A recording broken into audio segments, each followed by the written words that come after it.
Tes, tes, tes. Ada yang ngetes nggak? Coba tes. Yang udah hidup tes.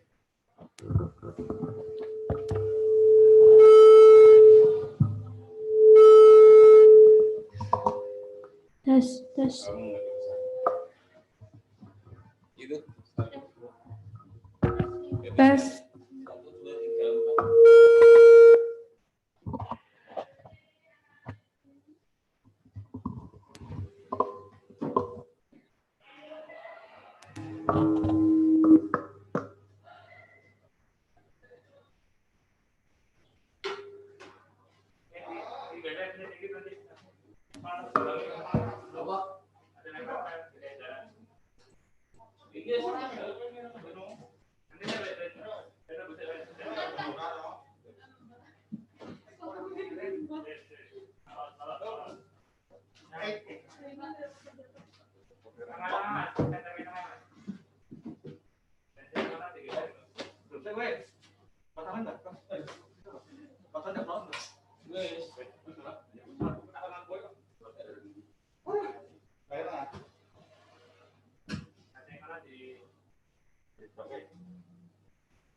Telu ya. Berarti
Bismillahirrahmanirrahim. Assalamualaikum warahmatullahi wabarakatuh. Selamat datang di acara Rembuk Nasional Ancaman Kebebasan Sipil dan Keadilan Sumber Daya Alam. Ini adalah sesi kelima dengan tema Ancaman atas Kedaulatan Sumber Daya Laut. Alhamdulillah, puji syukur kepada Allah Subhanahu wa taala telah hadir bersama kita Ibu Susi Pujiastuti, mantan Menteri Perikanan dan Kelautan Republik Indonesia periode 2015-2019 dan juga pengamat ekonomi kelautan Dr. Sohana. Sesi kelima ini kita ingin mendiskusikan, membicarakan aspek kelautan kita, karena kita mengetahui Indonesia adalah negara kepulauan terbesar di dunia. Kalau kita melihat garis pantainya, memang nomor 2 setelah Kanada, akan tetapi kalau kita melihat tentang potensi sumber daya dan pengelolaan yang dapat dilakukan, maka Indonesia dapat dinyatakan sebagai negara yang terbesar. Dan kekayaan ragam hayati yang ada di lautan kita juga luar biasa. Di samping telah kita dengarkan paparan dari Prof. Emil Salim kaitan dengan bagaimana kekayaan kita di daratan kita, ya, di Sumatera, di Jawa yang memiliki kekasan, Kalimantan yang memiliki kekasan, dan Indonesia Timur yang memiliki kekasan. Nah, sekarang kita ingin melihat lebih khusus ke aspek laut. Ya, ini perlu kita ketahui karena kemampuan kita mengelola potensi laut ini masih perlu terus ditingkatkan untuk mencapai kesejahteraan.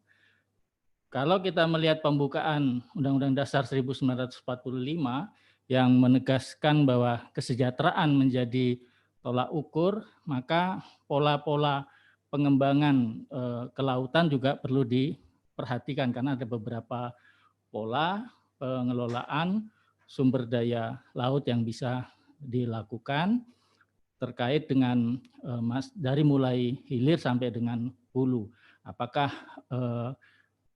lebih mengutamakan misalnya kepada masyarakat di pantai, dan umumnya itu harus bisa kita kembangkan dan upayakan lebih baik, dan juga menempatkan pemodal-pemodal pada aspek-aspek hulu atau diseimbangkan. Ya, kita nanti bisa melihat atau melakukan pengkajian. Memang di awal periode kedua Bapak Jokowi ada kebijakan-kebijakan yang kemudian agak memunculkan silang pendapat, terutama kaitan dengan kebijakan bagaimana sebenarnya benih lobster misalnya. Nah, nanti kita juga bisa dengarkan bagaimana pandangan dari Ibu Susi, walaupun mungkin sudah dibahas di beberapa kesempatan. Karena kita banyak memiliki sumber daya yang baik ini, namun bagaimana pengelolaan dan pengembangannya ada beberapa perbedaan cara pandang yang perlu kita cermati, ya. Karena ternyata dulu banyak sekali bibit lobster itu yang kemudian tujuan ekspor atau misalnya yang mengambil manfaat justru malah Vietnam misalnya, ya. Vietnam bisa mengembangkan padahal dia tidak punya sumber daya yang cukup. Padahal kita punya, tetapi kita juga tidak memiliki kemampuan untuk mengembangkan dengan sebaik-baiknya. Nah, ini menjadi diskusi yang nanti kita bisa dapatkan. Bersama kami di PP Muhammadiyah telah hadir Bapak Bushro Mukodas, Ketua Pimpinan Pusat Muhammadiyah. Sebelum saya mohonkan perkenan Ibu Susi untuk menyampaikan paparannya. Untuk sementara mungkin kita bisa mendengarkan paparan dari Pak Bushro Mukodas. Waktu dan tempat saya persilahkan.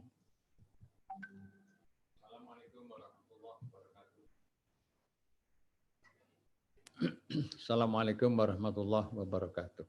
Waalaikumsalam warahmatullahi wabarakatuh. Alhamdulillahirabbil alamin wa bihi nasta'inu ala umurid dunya waddin asyhadu an la ilaha illallah wahdahu la syarikalah wa asyhadu anna Muhammadan abduhu wa rasuluhu la nabiyya ba'da. Amma ba'd. Pimpinan pusat mengaturkan kepada yang terhormat Ibu Susi yang beserta dengan Bapak Dr. Suhana berkenan meluangkan waktu untuk kami pimpinan Pusat Muhammadiyah yang dalam hal ini ada dua majelis yang bersinergi, yaitu Majelis Pemberdayaan Masyarakat atau MPM dan Majelis Hukum dan Hak Asasi Manusia yang sejak awal mendesain satu acara yang kita beri tema dengan Rembuk Nasional. Bu Susi dan Pak Suhana serta para partisipan yang kami hormati, Rembuk Nasional ini dirumuskan dengan satu telaah terlebih dahulu berkali-kali. Di antaranya yang pertama adalah dengan pendekatan empirik sosiologis dan pendekatan fenomenologis berbasis gejala-gejala yang terjadi di negeri kita ini, khususnya tentang sejumlah besar tata kelola negara dalam mengurusi rakyatnya, rakyat yang berdaulat sesuai dengan konstitusi dasar, dan negara di dalam mengamalkan pembukaan Undang-Undang Dasar 1945 sekaligus Pancasila. Itu kami amati. Pengamatan ini melalui forum ilmiah juga. Ada 3 putaran forum ilmiah itu yang kemudian diakhiri forum ilmiah itu dengan FGD, Focus Group Discussion secara nasional yang diselenggarakan oleh Forum Dekan Fakultas Hukum Universitas Muhammadiyah se-Indonesia, juga Sekolah Tinggi Ilmu Hukum Universitas yang sama, dengan mengundang sejumlah pakar di luar kalangan kampus Muhammadiyah untuk mendetailkan, mempertajam, dan sekaligus memperluas spektrum analisis terhadap kajian-kajian yang dilakukan sebelumnya, khususnya kajian itu membahas tentang inisiatif pemerintah di bawah Presiden Jokowi ini yang disambut oleh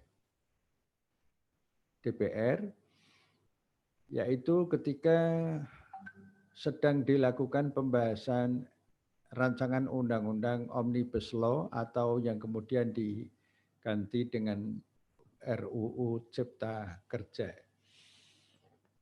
Dan kajian itu para partisipan dan juga narasumber, akhirnya Muhammadiyah mengambil kesimpulan bahwa terdapat problem-problem yang sangat fundamental, sangat serius,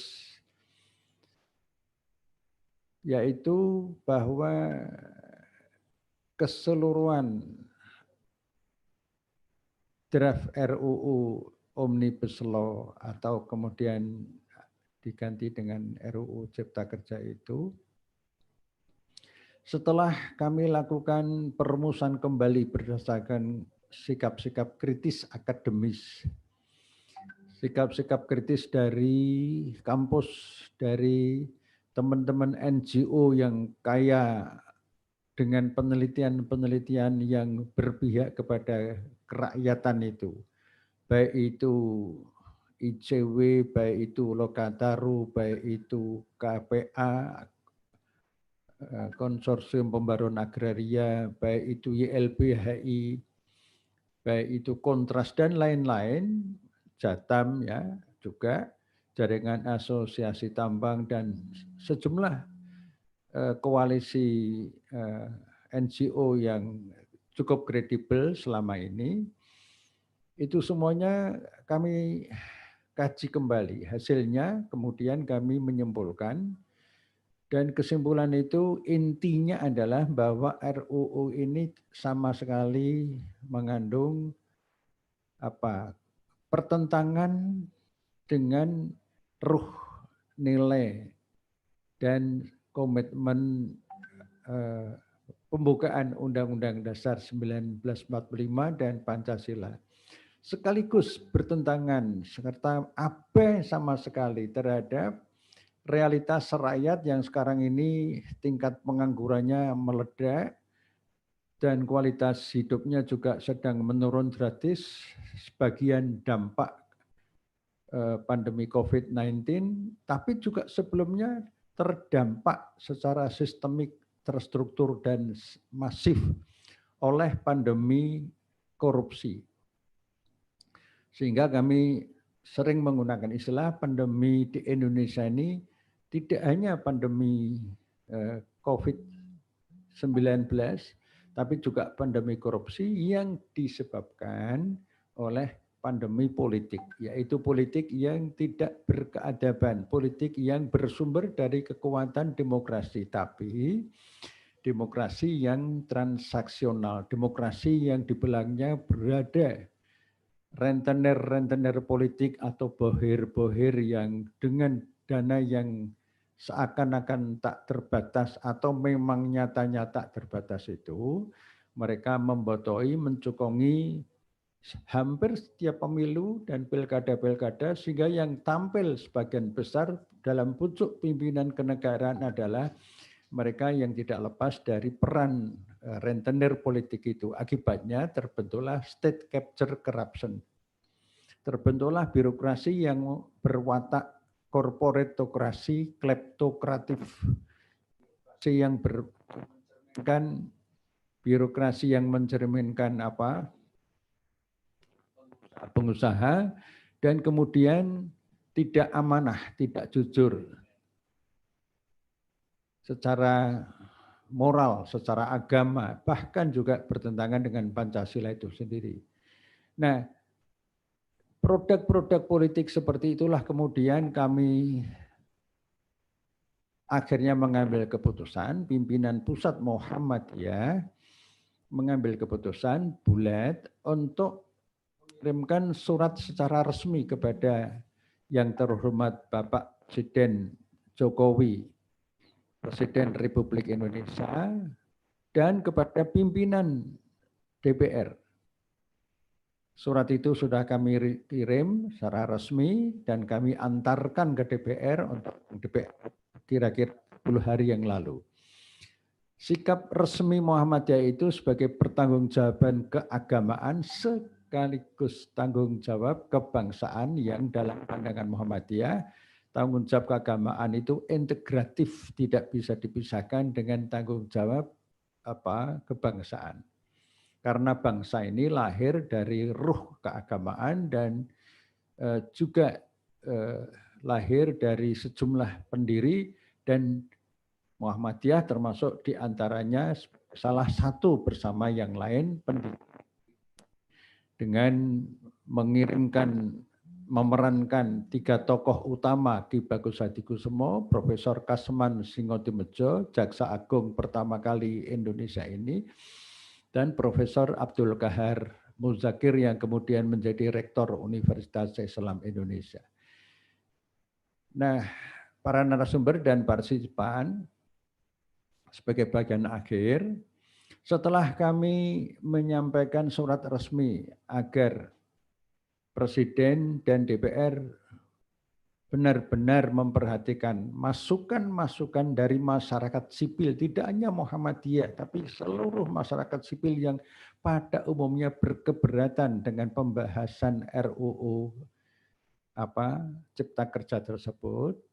Kami pun juga di dalam surat itu dengan tegas, lugas, bernas, meminta dengan hormat agar naskah itu, draft itu ditarik dari pembahasan. Jangan sampai ada kesan mencuri kesempatan dalam kesempitan yang semakin dipersempit, yaitu kesempitan ketika masyarakat sedang tidak bisa berbuat apa-apa karena problem kesehatan. Jangan sampai itu kemudian situasi yang sempit itu dimanipulasi, disalahgunakan.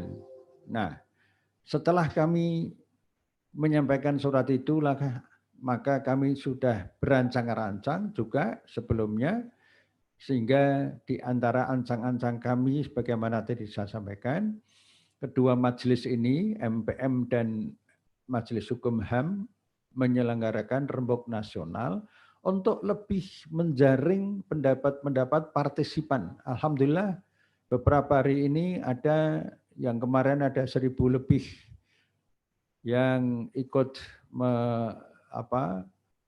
sebagian menjadi partisipan, ada yang mengikuti lewat YouTube dan sebagainya aktivitas kami ini, dengan maksud bahwa kami ingin lebih lekat kepada umat, kepada rakyat, ketika negara semakin tidak adil kepada rakyat, kami memosisikan tetap dan akan terus saling merangkul. Kami siap dirangkul dan kami pun siap merangkul dengan semua elemen, baik itu aktivis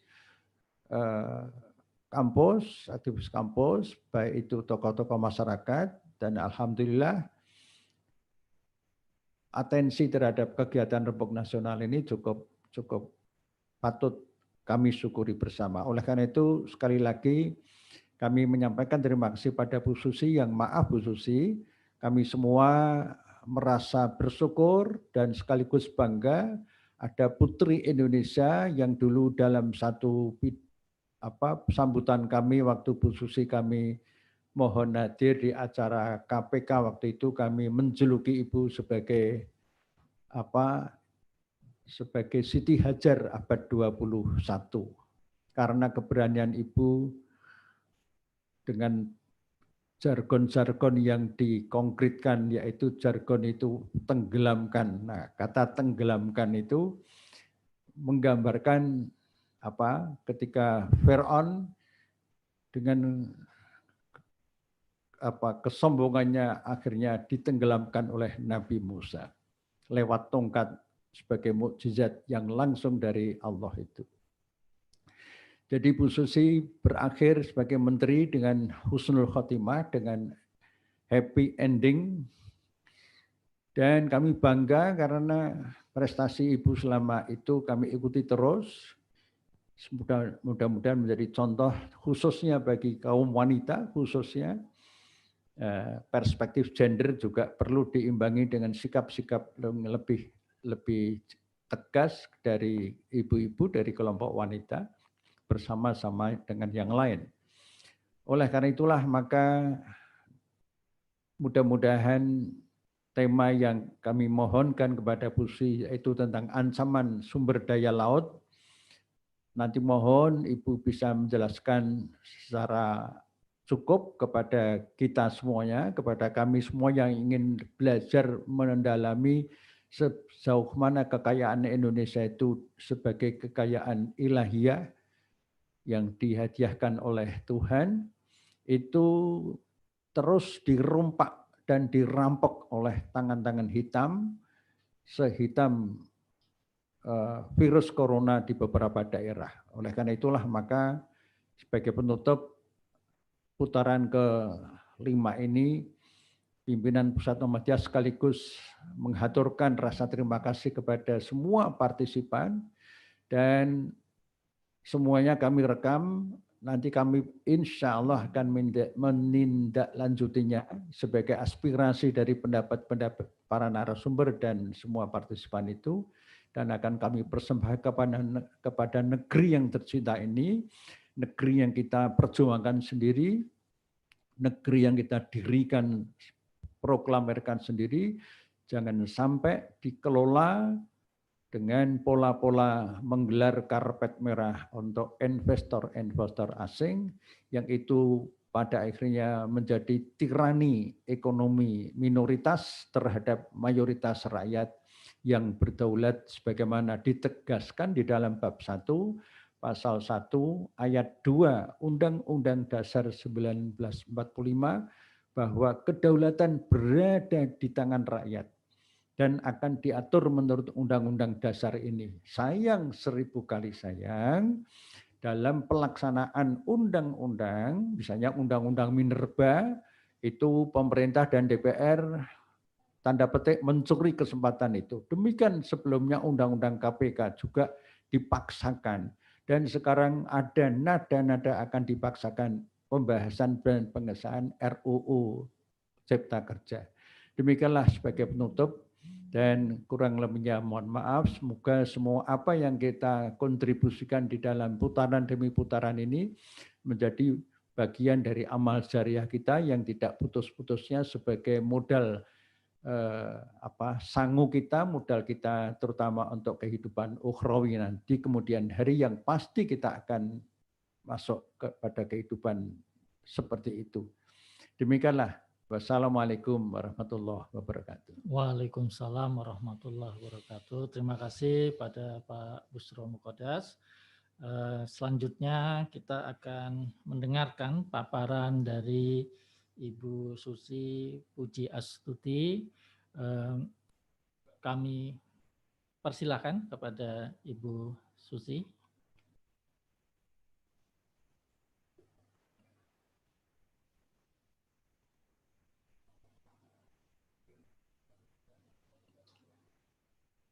Ya, sambil menunggu dari kehadiran Ibu Susi Puji Astuti secara langsung, karena saat ini juga beliau sudah bergabung. Sebentar lagi kita akan dengarkan paparannya. Tadi sudah kami kemukakan bahwa terkait tentang sumber daya laut ini, kalau kita melihat potensi yang ada di dalamnya, termasuk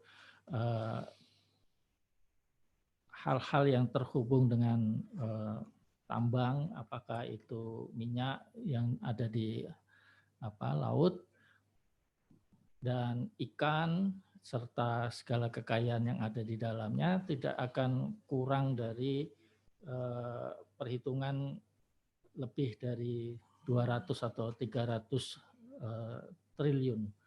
Yang itu apabila dapat dioptimalkan, maka kita akan mampu melakukan pembangunan yang baik dan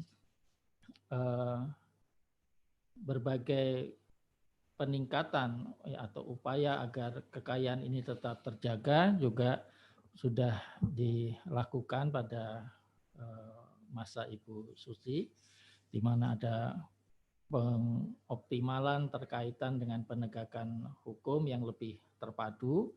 Sehingga tadi disampaikan oleh Pak Busro ada istilah ditenggelamkan kalau mereka yang melakukan pencurian terhadap kekayaan laut kita.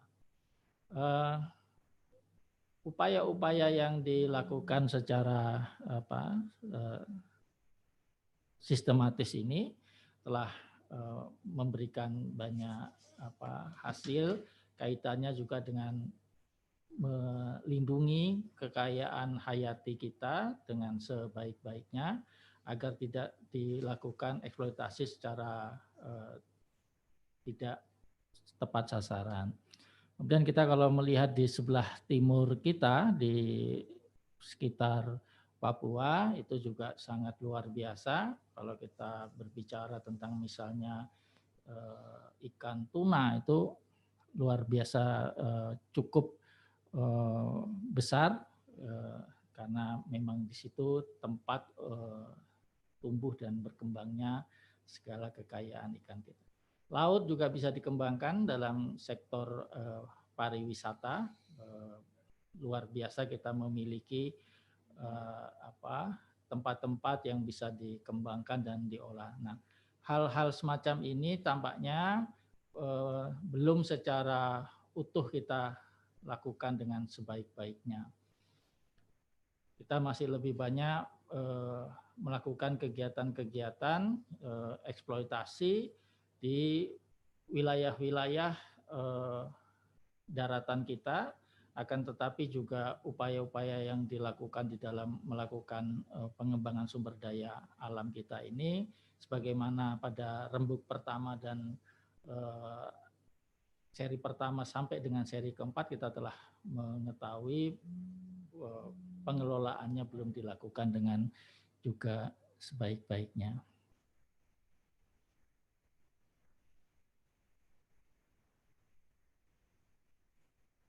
Assalamualaikum Bu Susi.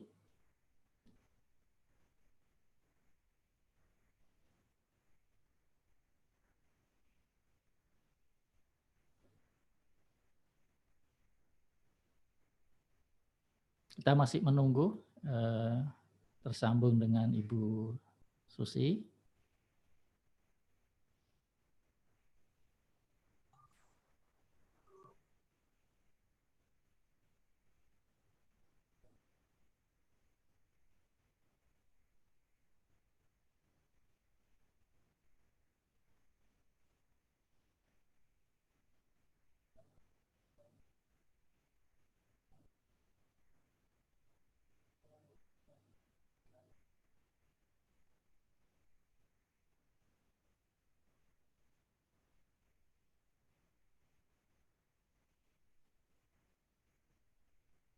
Baik, sambil menunggu,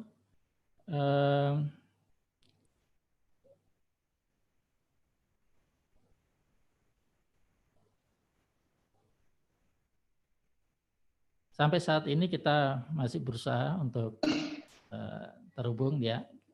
Kita sudah masuk. Kita tunggu sebentar lagi kita. Yeah. Assalamualaikum warahmatullahi wabarakatuh. Assalamualaikum warahmatullahi wabarakatuh. Terima kasih telah bergabung. Mohon maaf agak terlambat tadi saya harus pompa lutut dulu karena kalau nggak bisa duduk lama. Ya. Kami persilakan Ibu Susi bisa menyampaikan paparannya secukupnya, kemudian dilanjutkan oleh Bapak Dr. Sohana. Kami persilakan Ibu. Matur nuwun, terima kasih. Assalamualaikum warahmatullahi wabarakatuh. Waalaikumsalam warahmatullahi wabarakatuh. Pada semua para pimpinan PP Muhammadiyah, Pak Busiro rupanya ada di sini. Apa kabar Bapak? Sudah lama saya tidak ketemu dengan Bapak. Kemudian Ibu dan Pak Junaidi juga ada di sini. Saya ucapkan terima kasih atas undangannya. Saya tadi mohon maaf agak terlambat karena kakinya agak kaku sudah sejak kecelakaan tempo hari, masih harus dipompa tiap pagi. Kata dokter harus 250 kali baru boleh jalan-jalan. Jadi tadi saya nunggu dipompa dulu kakinya, gerak-gerak baru bisa untuk duduk lama. Saya ucapkan tentunya apresiasi yang tinggi atas kesempatan saya diundang dalam membahas persoalan problematika kedaulatan sumber daya laut di Indonesia. Sebetulnya kalau dilihat dari apa yang sekarang saya ini tidak punya wewenang apapun dan tidak punya ya hanya sekedar hak rakyat untuk menyampaikan. Dalam beberapa bulan terakhir memang saya banyak sekali concern dan kekhawatiran yang saya tuangkan dalam Twitter, dalam beberapa webinar, karena saya melihat apa yang telah kita lakukan dalam Indonesia lakukan di tahun 2014 sampai 2019 dalam hal kedaulatan sumber daya laut kita ini sekarang bergerak semua legacy yang saya tinggalkan untuk peraturan-peraturan yang melindungi sustainability dan juga sovereignty daripada sumber daya laut kita ini kelihatannya tidak akan dipakai lagi. Jadi perlu Bapak dan Ibu semua ketahui, 2014-2019 saya selesaikan periode jabatan saya sebagai Menteri Kelautan dengan meninggalkan 4 peraturan yang sebetulnya satu tidak berlaku, adalah moratorium untuk kapal ikan asing maupun ex-asing yang beroperasi di wilayah Indonesia. Permen ini mengawali pemberantasan illegal fishing yang dicanangkan oleh Pak Presiden. Nah, atas dasar permen itu saya menghentikan semua operasi kapal ikan asing maupun perairan Indonesia. Dan karena itu sifatnya permen moratorium, ada jangka waktu tertentu. Namun kemudian Pak Presiden menyetujui untuk menandatangani Perpres 4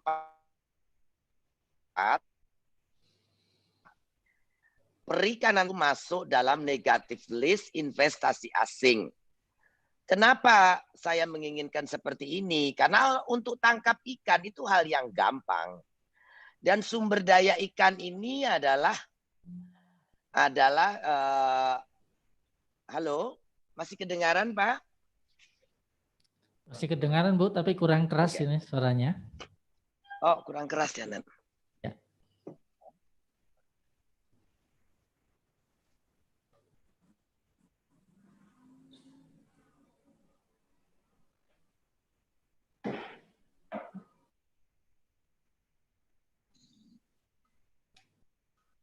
Halo? Iya. Sudah Pak?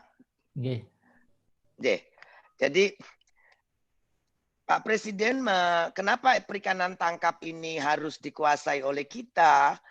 Karena kalau nangkap ikan itu saya pikir hal yang sangat mudah.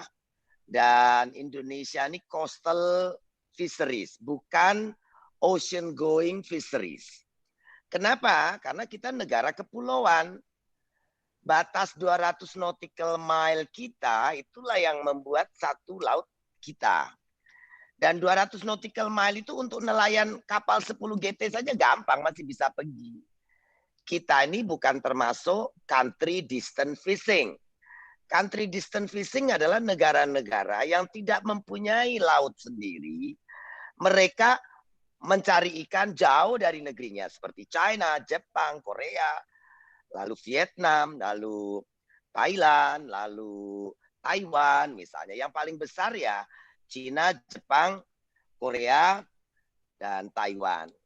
Nah, kita adalah coastal fisheries. Kalau laut kita dijaga, itu nelayan kecil pun akan dapat. Karena sifat ikan itu semua pasti akan ke pinggir. Ada ikan migratori yaitu ikan tuna, tapi kita juga perlu ketahui bahwa 68% ikan tuna dunia itu nursery ground-nya, breeding ground-nya adalah di laut Banda kita. Jadi pada saat dia mau migratori ke lain tempat, pasti akan melewati banyak pesisir-pesisir kita. Nah, kalau pesisir kita terjaga, nutriennya, makanannya, ikan kecilnya banyak, tidak dirusak oleh alat-alat tangkap yang merusak lingkungan, pasti ikan itu akan ke pinggir. Nah, itu ya kenapa saya berprinsip demikian? Ya 30 tahun hidup di dunia perikanan sebelum saya loncat ke penerbangan karena ikannya hilang. Sejak tahun 2001 pemerintah membuka asing masuk ke Indonesia. Jadi illegal fishing itu mulai ada masif besar itu ya tahun 2001. Karena Menteri KKP tahun itu mengizinkan kapal-kapal asing berbendera Indonesia menangkap di wilayah Indonesia. Maka masuklah 5.000 lebih kapal asing. Pada saat saya catat hanya tinggal 1.300. Nah, tapi realita di lapangan lebih dari 13.000 kapal ikan asing beroperasi di wilayah Indonesia. Nah, satu-satunya untuk menghentikan dan mudah dan gampang tanpa banyak tele-tele, ya kapal ikan asing dilarang saja. Dan akhirnya menghidupi kembali kapal-kapal kita. Nah, dulu kenapa sampai cantrang bisa besar-besaran di Pantura? Karena kapal asing banyak, cari ikan susah. Akhirnya mereka kembali memakai alat tangkap yang tidak ramah lingkungan. Nah, kemudian PP 44 itu mengatur perikanan tangkap masuk dalam daftar negatif list, karena saya berharap mereka asing itu hanya beli, asing itu hanya memproses. Asing itu tidak boleh tangkap sendiri. Karena sumber daya ikan itu adalah cash. It's a hard cash. Ikan begitu diangkat dari laut itu sudah uang. Bukan minyak, bukan tambang, bukan mining, jenis mining. Jadi ikan begitu dikeluarkan dari air itu adalah tunai. Dan nilainya itu luar biasa. Saya orang yang percaya petani lebih baik tidak usah nanam padi, lebih baik ke laut. Karena dapat ikan 1 kilo yang termurah saja, dia bisa beli 1,5 kilo beras. Kalau dapat ikan bawal putih yang 500.000 sekilo, dia dapat 50 kilo. Jadi kalau kita hanya ngurusin sawah tapi melupakan laut, itu adalah ya kebodohan bangsa kita. Nilai yang begitu tinggi diambil orang, sementara kita istilahnya berkeringat, macul, segala macam untuk mendapatkan beras.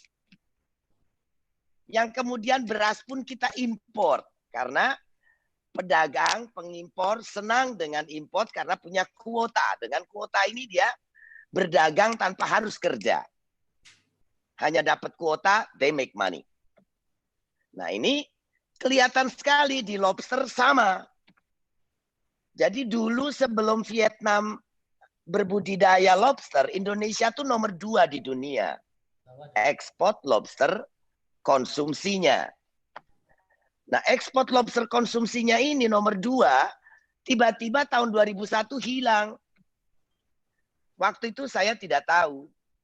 Kalau saya tidak jadi menteri, saya tidak akan pernah tahu bahwa bibit lobster itu diambilin. Diekspor secara diam-diam.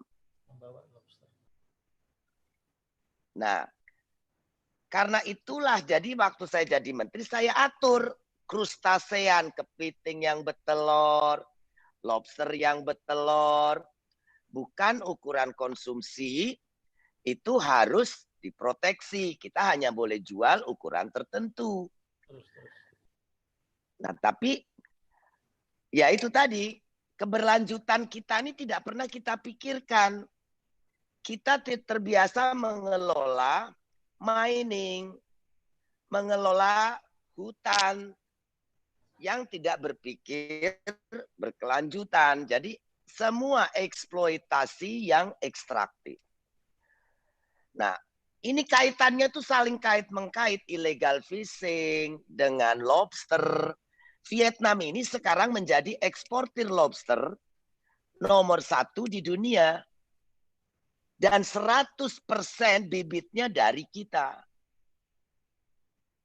Nah, akhirnya dia mengatur harga di Jepang dan di China, harga lobster pun jatuh.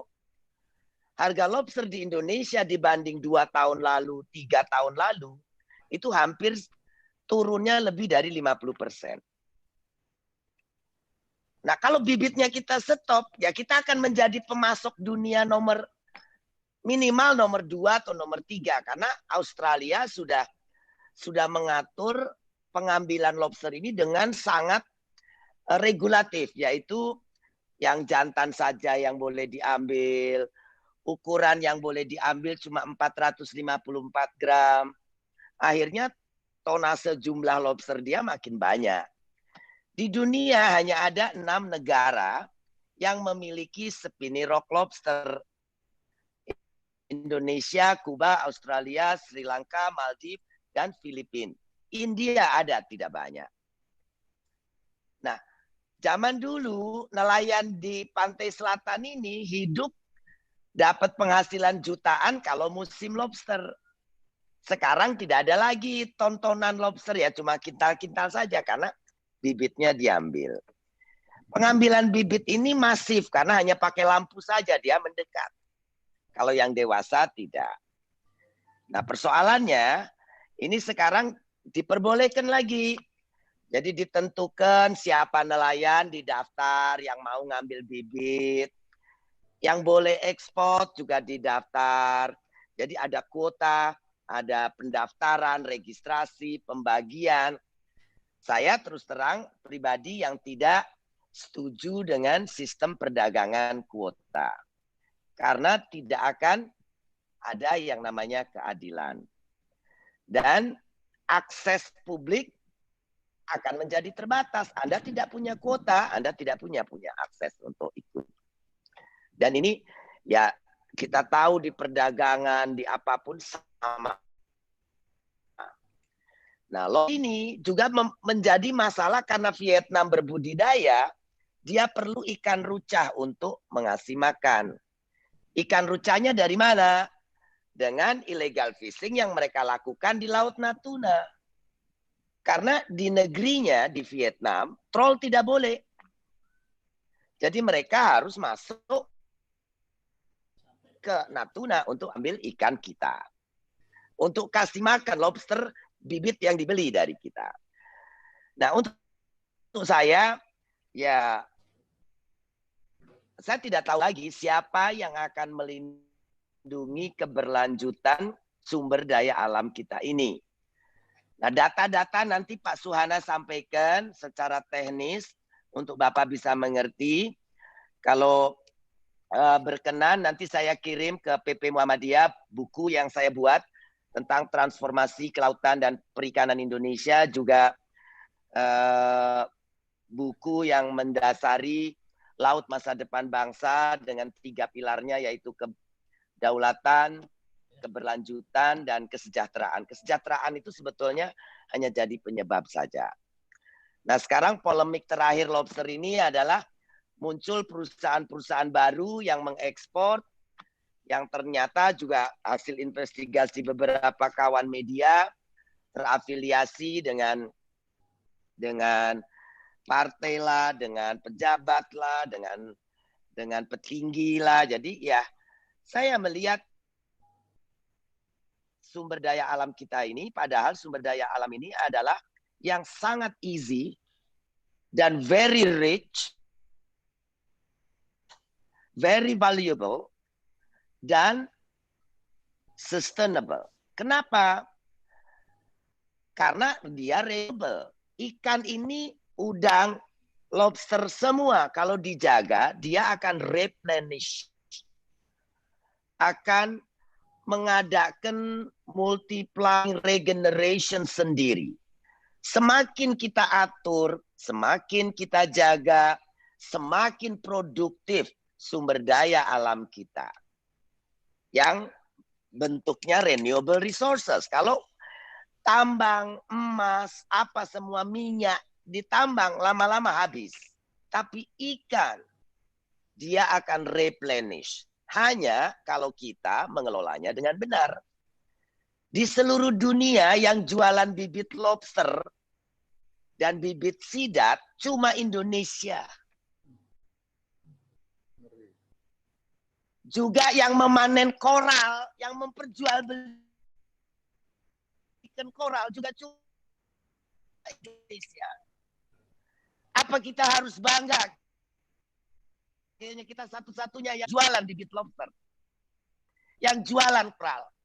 Yang jualan bibit sidat. No. Mereka adalah plasma nutfah. yang tidak bisa kita genetically rekayasa keberlanjutannya.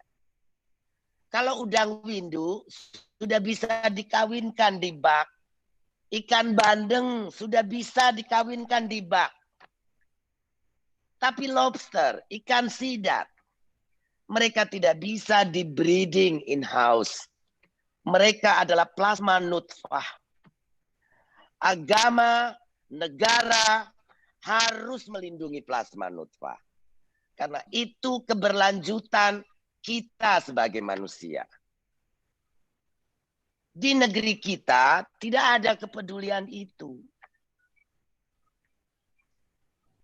Pak Busro, saya menangis karena saya tahu. Pangandaran dulu tuh lobsternya 2 ton, ikannya 30 ton, 20 ton sehari. Di tengah laut diambilin, ya hilang ikannya. Lobsternya diambilin bibitnya, ya hilang bibitnya. Kita mau kemana?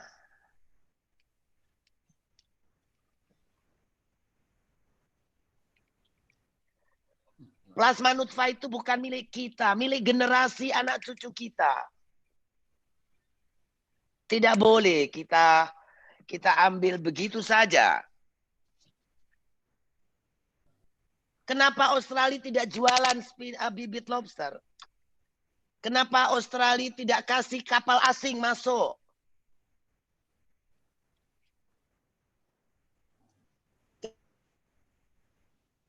Kenapa Australia tidak jualan koral? Kenapa Filipina, negara kecil, jelek, miskin, Maldives juga tidak sampai jual koral?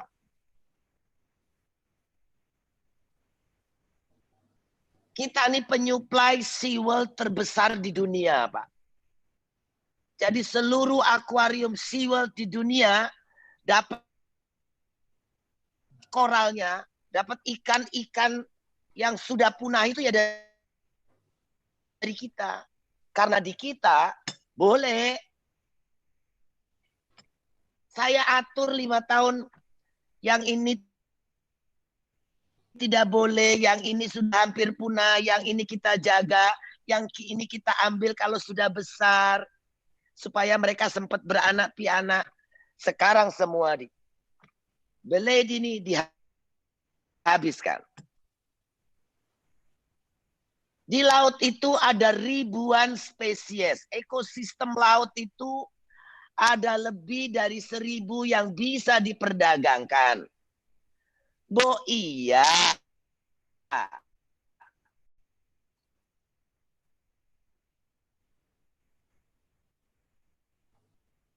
Ya sudah mau kita bisa membudidayakan penuh sampai mengawinkan, menelurkan.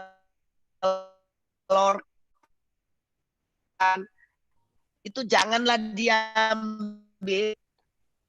Tapi ya otak kita selalu, kalau pengambil bibit lobster tidak ngambil bibit, ngambil apa?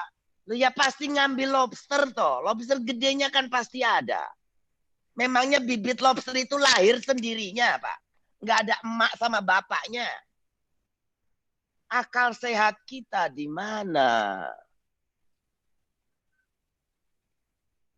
Kalau ada bibit berarti ada lobster dewasa toh. Betul enggak, Pak Busro? Ya, Bu. Masa bibit lobster itu yang bening-bening segede korek api itu lahir dari buih ombak apa? Ya kalau tidak ambil bibit ya ambil yang gede, ambil ikan. Ambil teripang. Isi laut itu ribuan. Jangan kita kufurkan nikmat yang diberikan sama Tuhan.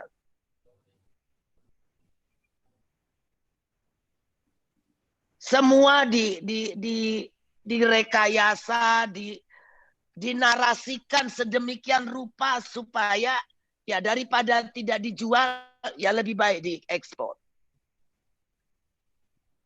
Vietnam itu ekspornya naik karena beli dari kita. Kalau kita stop ya nol karena dia tidak punya bibit. Jadi nanti Pak Suwana akan menerangkan secara detail Saya narasi secara filosofinya saja, Pak Busiro. Saya sebetulnya sudah merasa capek, tapi ya karena terlalu tahu. Saya juga lihat nanti anak cucu kita mau bagaimana. Nah, ini bisa kelihatan pada saat diatur dan tidak diatur. Target saya tuh mengenolkan supaya tidak ada satu ekor pun Vietnam bisa jualan lobster. Untuk apa? Karena bisa jadi dari kita kan. Jadi absurdity ini dinarasikan ke publik. We have to take it ya, daripada tidak diambil. Nanti mati dimakan ikan. Loh, itu ekosistem kok. Apakah Tuhan menciptakan ikan di laut itu semua untuk diambil manusia? Tidak. Ikan memerlukan ikannya sendiri untuk replenishing.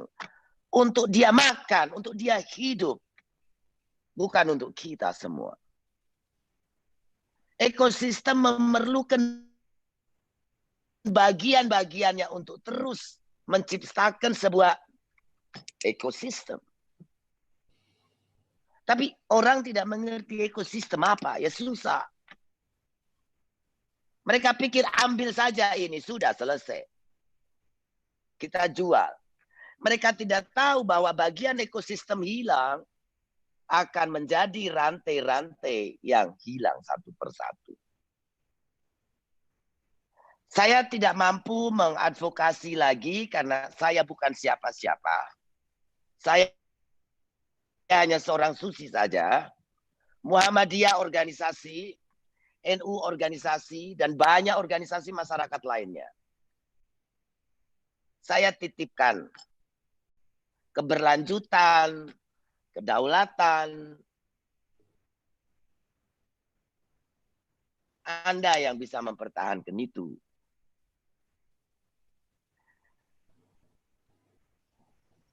Dan saya tidak suka perdagangan kuota, perdagangan sistem ekonomi inti plasma dan plasma, saya tidak suka.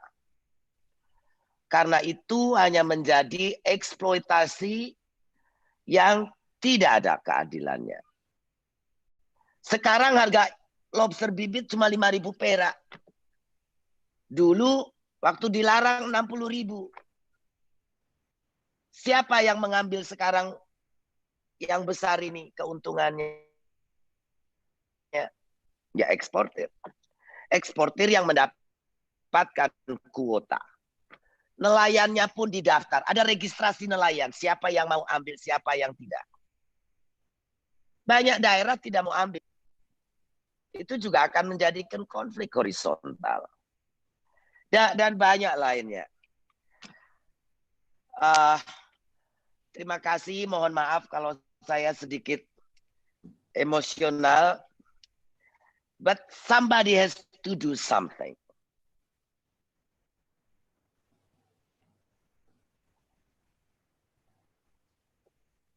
Untuk mengingatkan bahwa apapun yang diciptakan Tuhan itu bisa habis dan rusak dan punah karena ulah manusia.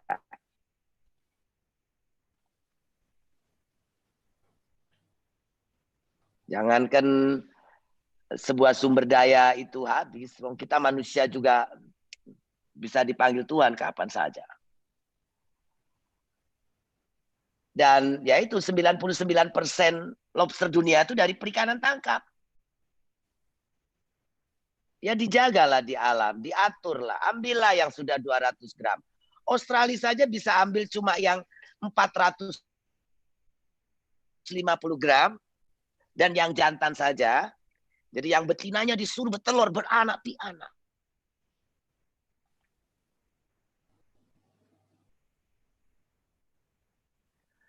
Kita policy makernya masih berpikir eksploitasi ekstraktif. Kemudian perdagangannya, ekonomi distribusinya dengan cara kuota. Yaitu oligarki. Jadi oligarki bisnis bersatu dengan oligarki politik partai. Ya selesai.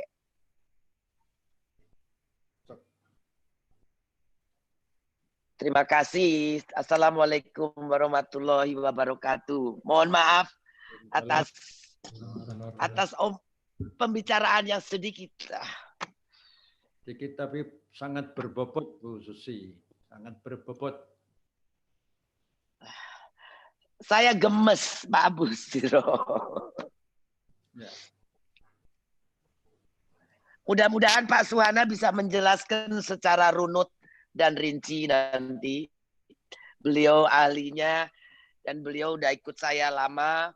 Nanti Dr. Suhana bisa menjelaskan. Nanti saya kirim bukunya, ada 2 buku saya, Pak Busiro, nanti saya kirim ke PP Muhammadiyah. Jadi sumber daya laut itu yang terjelek, termurah, itu ekuivalen 1 kilo beras. Jadi adalah tolol kalau kita mau uang dan tenaga dari gambut, dari hutan dibikin padi, tapi laut yang triliunan, yang billions of dollars, we give it to somebody else. Itu ini idiot, Pak. I cannot say better word. I'm sorry.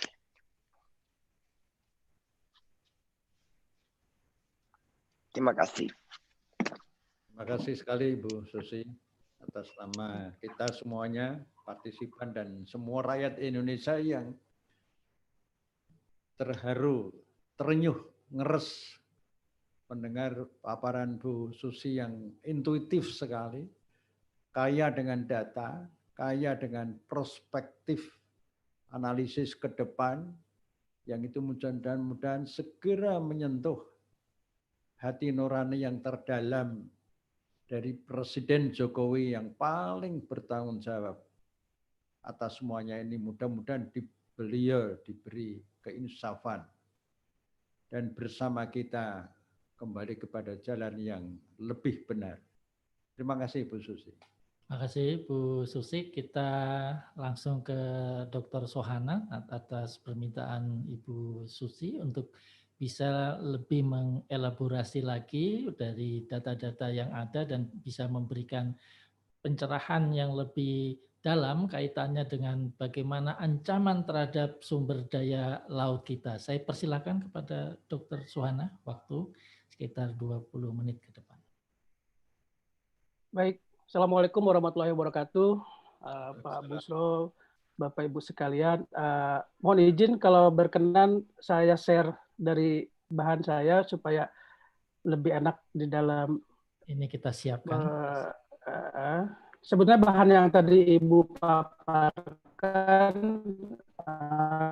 cuma supaya lebih enak saya menyampaikannya.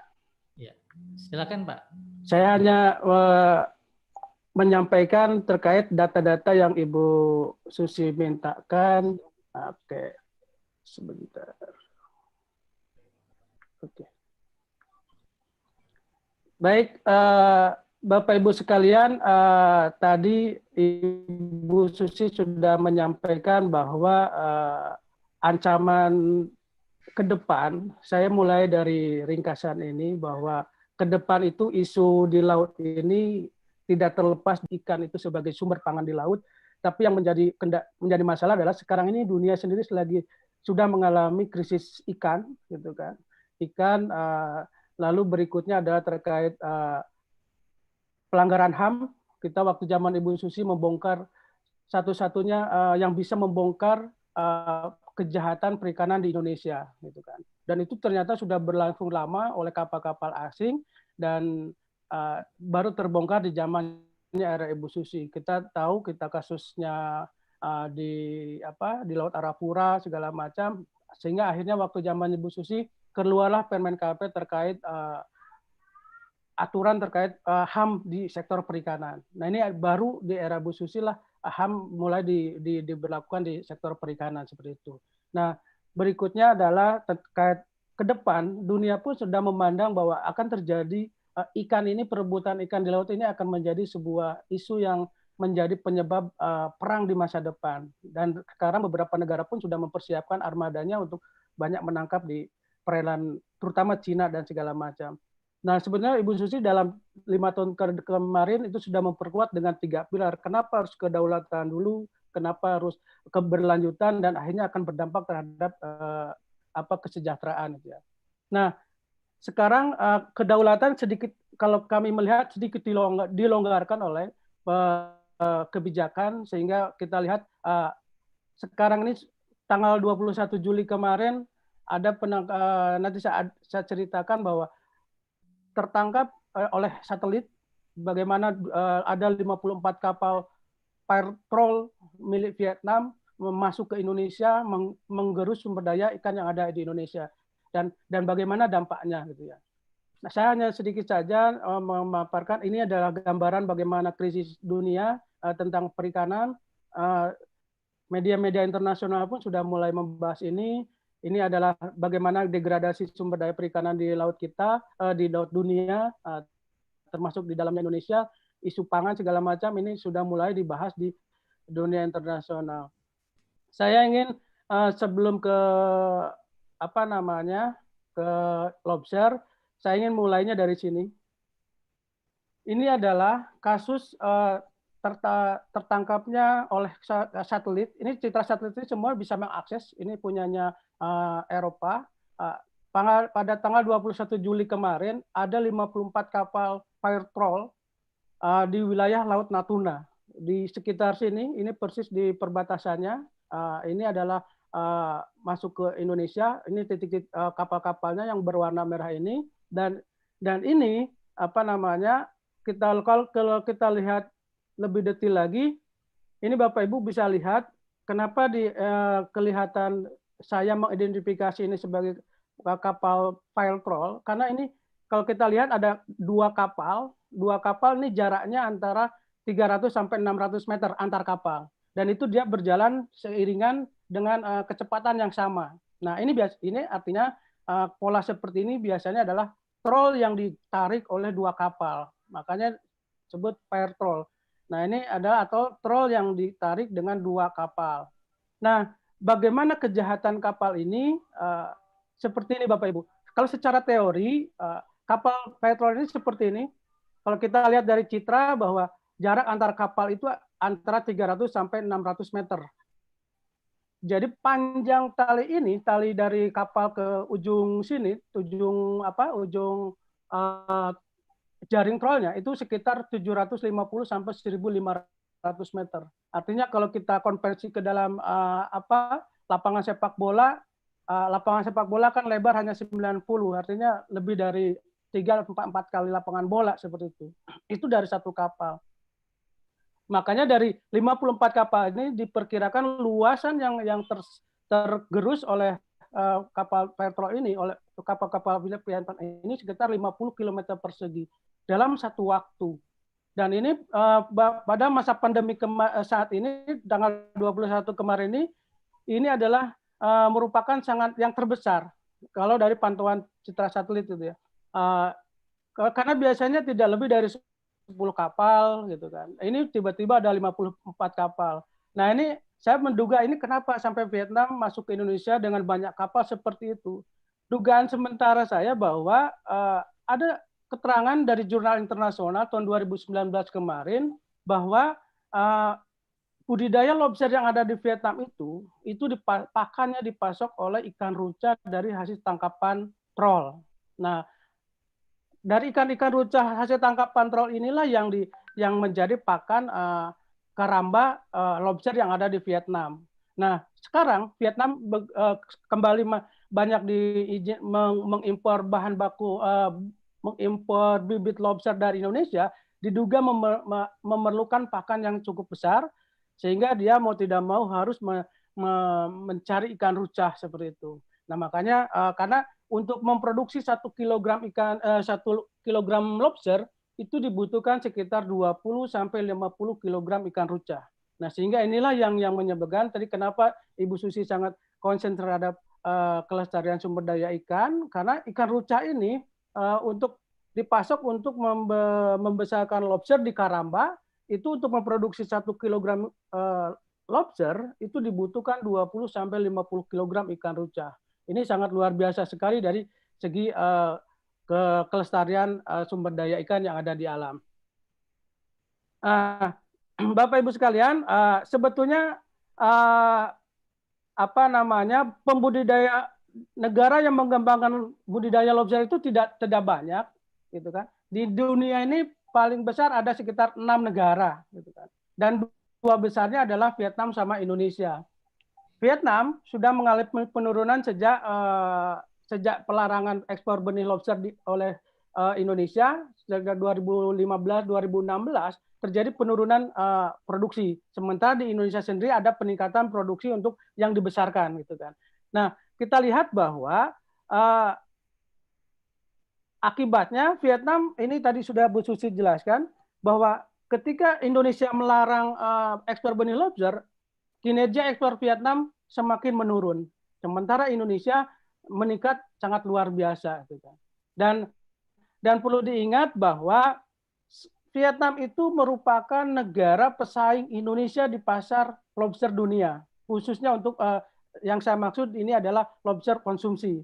Lobster konsumsi Vietnam itu adalah merupakan negara pesaing Indonesia di pasar internasional. Sehingga kalau misalnya Indonesia sekarang ini memasok benih ke Vietnam, sama saja dengan meningkatkan daya saingnya Vietnam.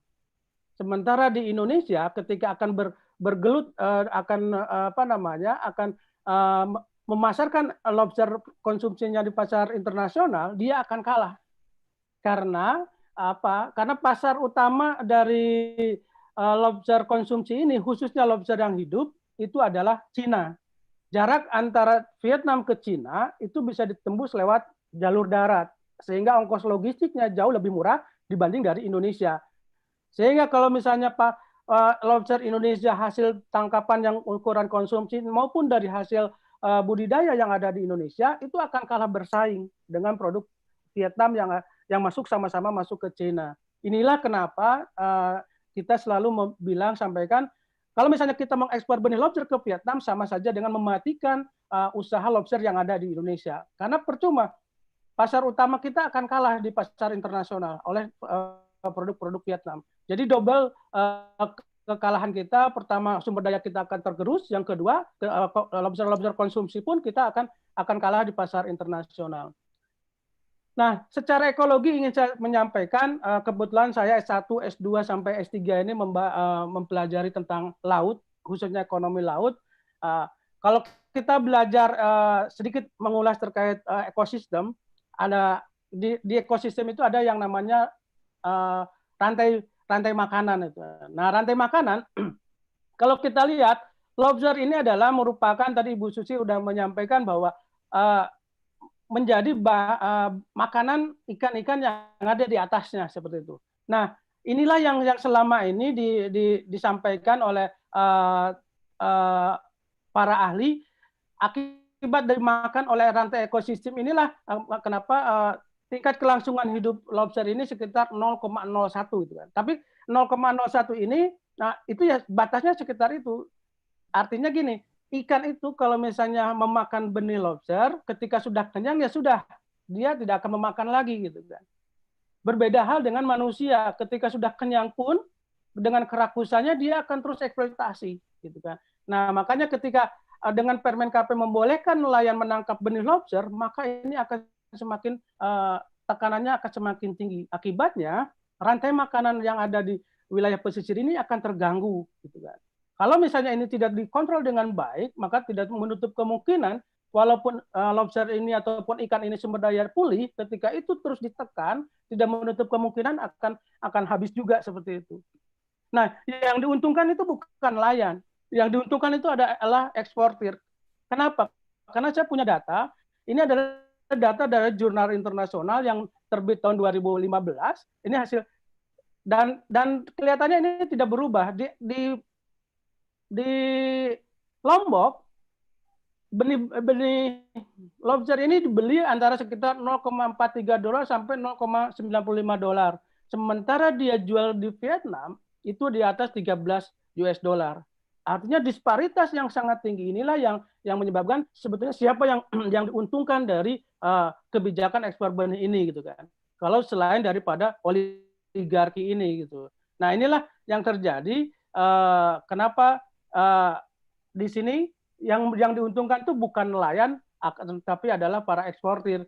Dan satu lagi tadi yang sudah saya jelaskan adalah Vietnam jauh lebih diuntungkan daripada dengan Indonesia seperti itu. Nah, kenapa kita harus menjaga lobster di alam? Karena hasil penelitian Komisi Pengkajian Stok Ikan Nasional dari 11 WPP yang ada di Indonesia, 5 WPP sudah full eksploitasi dan 6 WPP sudah over eksploitasi gitu kan. Artinya ini perlu kita jaga. Jadi artinya seharusnya lobster yang ukuran dewasa pun harus kita jangan semuanya karena sebagian besar sudah over eksploitasi seperti itu. Nah, inilah harusnya yang dikedepankan oleh pemerintah. Kita harus meniru negara-negara produsen lobster. Australia, Inggris, Honduras, Nicaragua, dan negara lainnya, ini semua mengatur ukuran lobster yang ditangkap. Jadi tidak boleh benih lobster ukuran tertentu gitu kan, bahkan di Australia itu ukurannya di atas yang Indonesia atur gitu. Nah, berikutnya dan para ahli pun di Indonesia ada hasil sebuah riset menunjukkan bahwa untuk lobster di Indonesia paling optimal itu dipanen ketika ukuran 300 gram. Waktu eranya Ibu Susi dia hanya membolehkan dipanen ukuran 200 gram. Artinya sebetulnya yang direkomendasikan oleh para ahli lobster itu sekitar 300 gram. Tapi di aturan 200 gram. Itu pun diprotes itu kan. Karena mereka pengennya benih yang langsung diekspor. Inilah sebetulnya yang ketidaktahuan masyarakat yang harusnya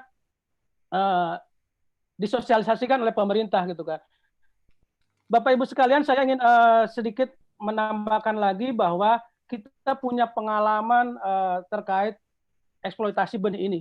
Tahun 70-an kita banyak mengeksploitasi benih bandeng. Benih bandeng ini dieksploitasi lalu dibesarkan di tambak dan sebagian diekspor. Akhirnya apa yang terjadi? Tahun 70-an benih bandeng hilang di alam. Karena dieksploitasi untuk dibesarkan di tambak dan untuk diekspor. Akhirnya tahun 73 Menteri Pertanian waktu itu melarang ekspor benih bandeng. Karena di alam sudah tidak ada. Pelarangan ini berlangsung sampai tahun 90. Tahun 73 bandeng belum bisa dihatcherikan di alam, masih sangat tergantung sama alam. Persis seperti lobster sekarang.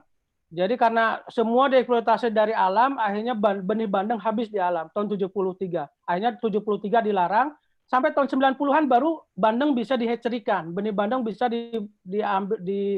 diperoleh dari hasil hatchery di buatan.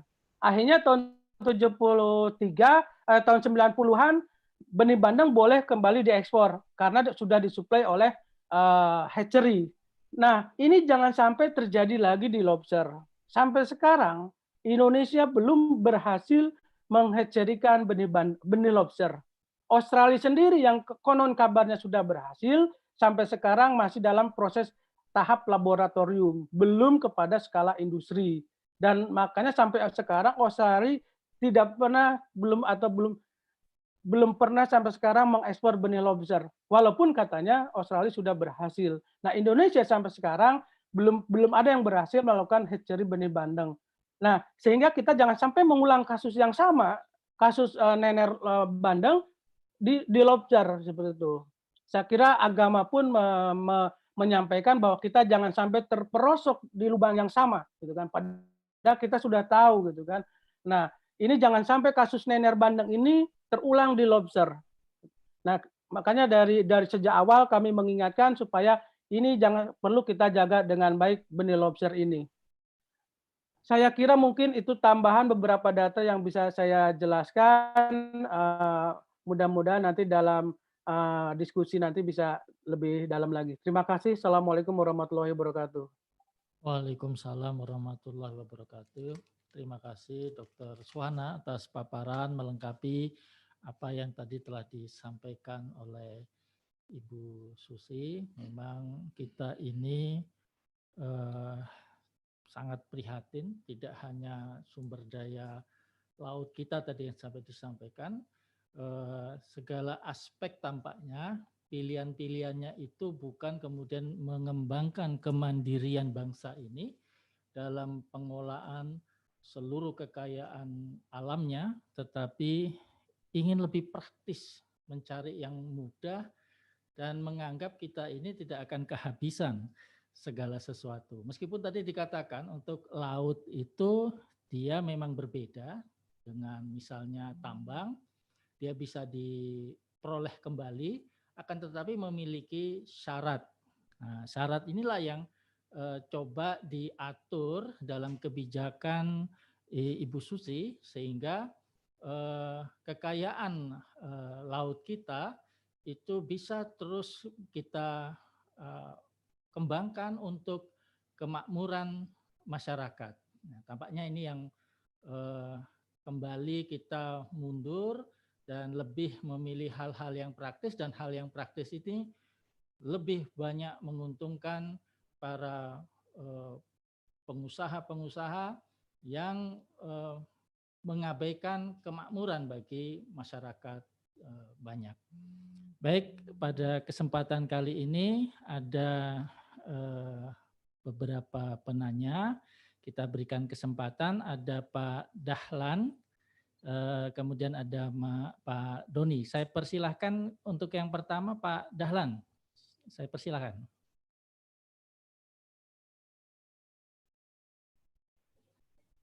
Bisa di unmute Pak. Saya persilahkan Pak Dahlan. Masih bersama kita? Atau kalau belum Pak Doni? Oh sudah, silakan Pak Dahlan. Mari silakan Pak Dahlan. Silakan di suaranya Pak. Di unmute dulu Pak. Suaranya Pak, suara. Ya, silakan Pak. Ya sudah. Assalamualaikum. Waalaikumsalam warahmatullahi wabarakatuh. Terkait dengan kebijakan yang amburadul saat ini, ya kita perlu mawas diri lah. Bagaimanapun generasi yang akan datang itu masih membutuhkan produk-produk hukum yang bermanfaat untuk 50 atau mungkin 1 abad ke depan.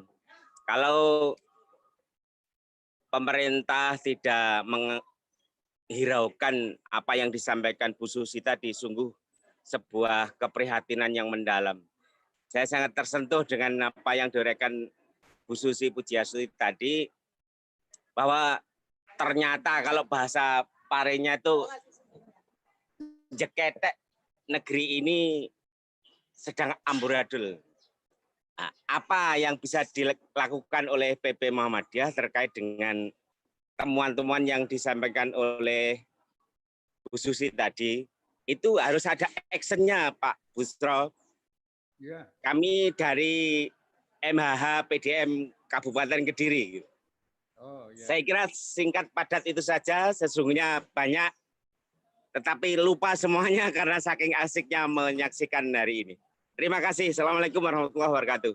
Waalaikumsalam. Terima kasih Pak Dahlan. Kemudian Pak Doni, silakan. Masih bersama kami, Pak Doni?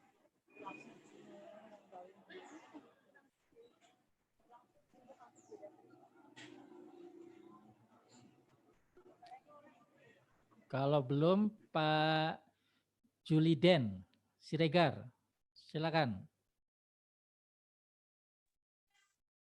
Terima kasih Bapak. Ya, silakan Pak. Ini terkait dengan pertanyaan saya kepada Bu Susi nih Pak. Ye. Nah, mantap Ibu Susi menyampaikannya dengan cukup lugas dengan hati nuraninya mereka Bu Susi sendiri. Namun saya ingin bertanya, selain lobster apa saja yang selama kepemimpinan Ibu Susi yang bisa dikembangkan di Laut Indonesia dan bagaimana kelautan Indonesia saat ini.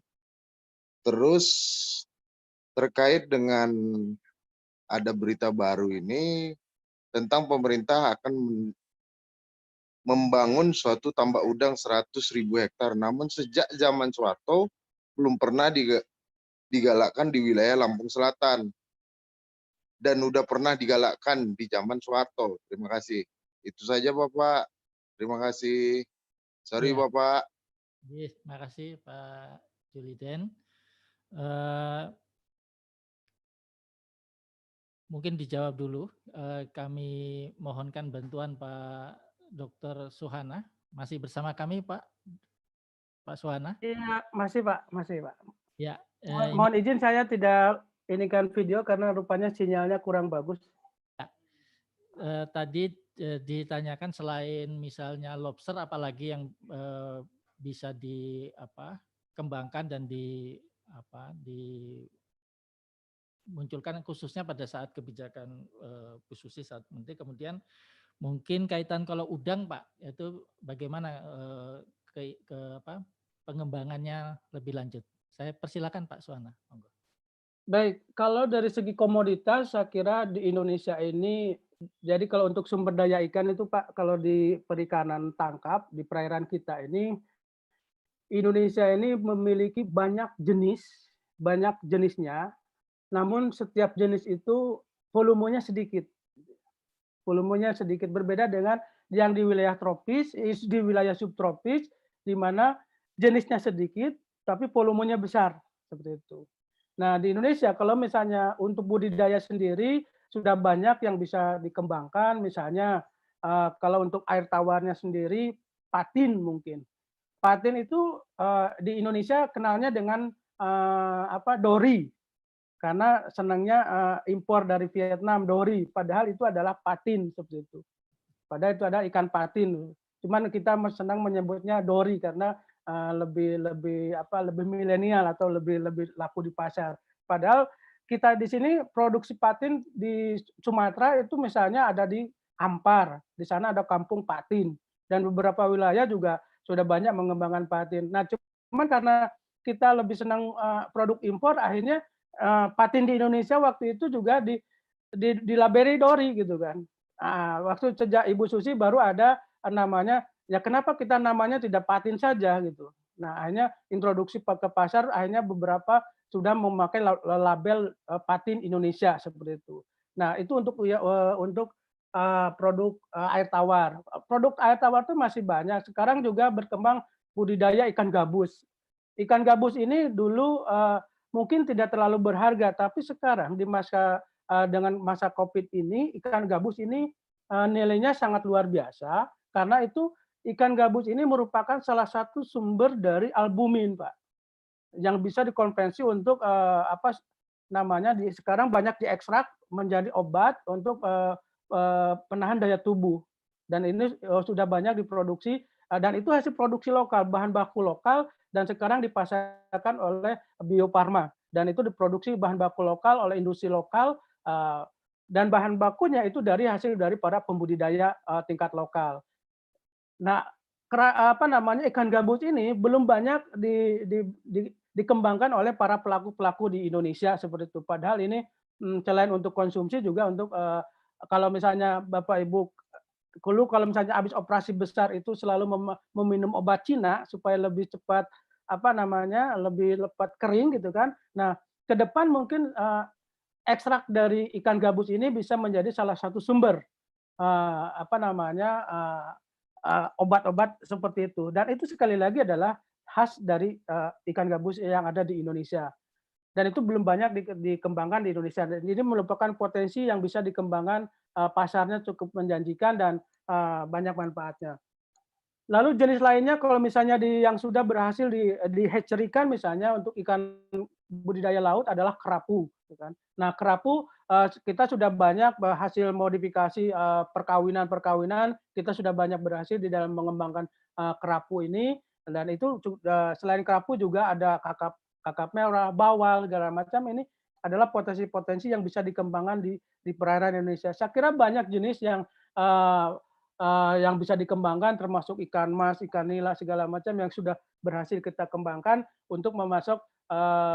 Nah ini juga hal yang perlu saya sampaikan, misalnya ke depan ini juga kita mengkritik kebijakan bansosnya pemerintah yang sekarang ini kan kemarin sempat rame bansosnya itu adalah menggunakan ikan sarden kaleng gitu ya. Nah, ikan sarden kaleng ini Bapak Ibu perlu ketahui bahwa bahan bakunya itu bahan baku impor. Sudah kalengnya diimpor, bahan bakunya diimpor dari Cina gitu kan. Nah, memang kita mengimpor itu karena kita mengolah itu untuk diekspor kembali ke Afrika gitu, seperti itu. Kita mengimpor itu untuk dikemas di Indonesia lalu diekspor ke Afrika. Nah, sekarang yang terjadi pada masa Covid ini pemerintah justru menggalakkan untuk bansos di masyarakat gitu. Nah, ini berbahaya karena itu tidak akan berdampak terhadap masyarakat karena bahan bakunya itu bahan baku impor seperti itu. Itu dari segi nah kalau misalnya kita sudah bisa mengembangkan dari komoditas lokal, saya kira banyak sekali produk-produk lokal termasuk binaan-binaan di lapangan oleh Muhammadiyah, saya kira banyak sekali terutama di wilayah Jogja segala macam itu banyak, karena saya dulu pernah berkunjung ke wilayah sana, banyak sekali binaan-binaannya Muhammadiyah yang sudah bergerak di UKM perikanan seperti itu. Dan itu harusnya bisa dikembangkan. Lalu tadi terkait tambak udang. Nah, tambak udang ini memang salah satu produk perikanan yang paling besar nilai ekspornya, Pak. Jadi paling besar itu pertama udang, kedua itu sekarang ini cumi sotong gurita, yang berikutnya adalah tuna gitu kan. Tuna cakalang dan tongkol. Nah, udang ini sekarang ini hampir 100% itu berasal dari budidaya gitu kan. Nah, namun demikian ini juga saya perlu mengingatkan ke pemerintah bahwa kita jangan terlalu membesarkan jumlah 100 hektar segala macam, bahkan produksinya bisa berkali lipat gitu kan. Karena apa? Kita perlu melihat pasar udang ini sekarang mulai jenuh. Mulai jenuh di pasar internasional, walaupun nilainya sekarang masih besar, tapi kalau kita lihat dari pertumbuhan permintaan udang internasional sudah mulai melandai. Artinya permintaannya itu dari segi volume sudah mulai jenuh gitu kan.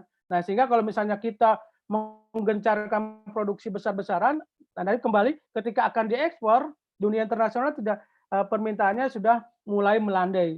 Karena pasar utama daripada udang ini adalah Amerika.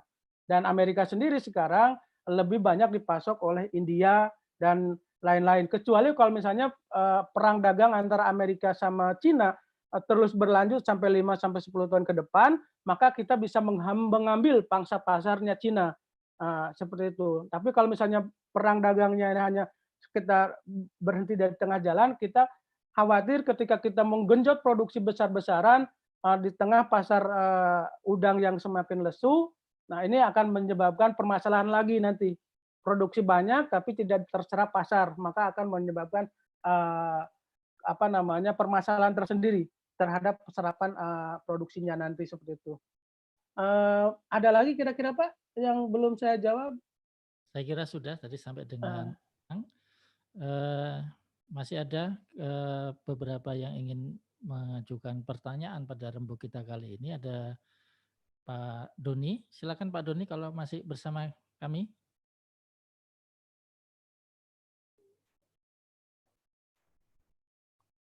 Kalau tidak, ada Pak Fadli Iksan. Silakan.